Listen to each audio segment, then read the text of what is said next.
भाजप नेत्या चित्रा वाघ यांच्या विरोधकांवर घणाघाती टीका आहे।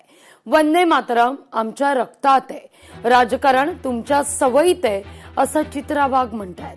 जमत असेल तर आधी तुमच्या दिल्लीतील मालकांनाच वंदे मातरम शिकवा असं देखील या ठिकाणी चित्रा वाघ यांनी सुचवलंय।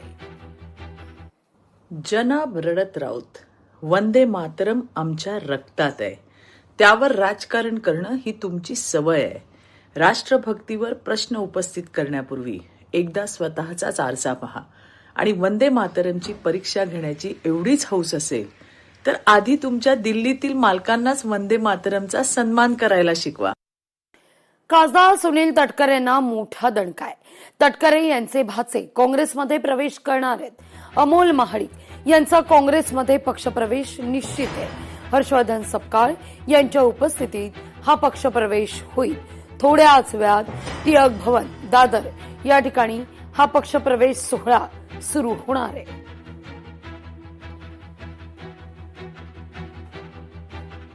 कोल्हापूरमधील 33 अवैध गर्भपात प्रकरण, या प्रकरणी आता ठाकरे सेना संतापली आहे। वाढत्या स्त्री भ्रूण हत्येप्रकरणी पालकमंत्री प्रकाश आंबेडकरांनी माफी मागावी अशी मागणी केली जाते। या राज्याचे आरोग्यमंत्री व कोल्हापूर जिल्ह्याचे पालकमंत्री नामदार आंबेडकर साहेब यांनी माफी मागावी, कारण स्त्री भ्रूण हत्या ही कोल्हापूर जिल्ह्यामध्ये फार मोठ्या प्रमाणात होत आहे।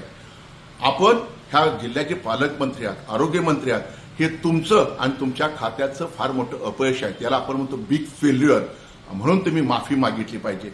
ही स्त्री भ्रूण हत्या म्हणायची तर नाही, आमच्या मते खूनच आहेत आणि खून करणारे मोकाट सुटलेत। वारंवार तेच आरोपी सापडत आहेत। का त्यांच्यावर कठोर कारवाई होत नाही? कारण कडक कायदे नाही आहेत आणि कडक कायदे करण्याची जबाबदारी तुमची आहे आणि त्यासाठी आम्ही तुम्हाला वारंवार भेटतोय, परंतु तुम्ही अक्षम दुर्लक्ष केलं आहे।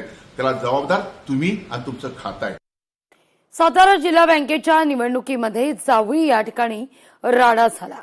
मंत्री शिवेंद्र राजे यांच्या समोरच राडा आहे। मंत्री शिवेंद्र राजेंकडून दहशत निर्माण करण्याचा प्रयत्न।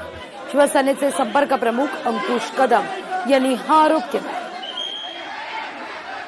सातारा जिल्हा बँकेच्या निवडणुकीमध्ये जावलीमध्ये प्रचंड मोठा राडा झालाय। महाराष्ट्र राज्याचे कॅबिनेट मंत्री एका सोसायटीच्या ठरावासाठी गावोगावी जाऊन मोठमोठे केसाचे गुंड घेऊन जातात, दहशत निर्माण करतात। ही अतिशय निंदनीय गोष्ट आहे। जावली तालुक्यातली जनता प्रचंड स्वाभिमानी जनता आहे। आपली दहशत कधीच खपून घेणार नाही। येणाऱ्या काळामध्ये आपली दहशत संपवण्याचं काम याच जावलीतली जनता केल्याशिवाय राहणार नाही। लोकशाही मराठी ऐका, पहा, जागरूक रहा।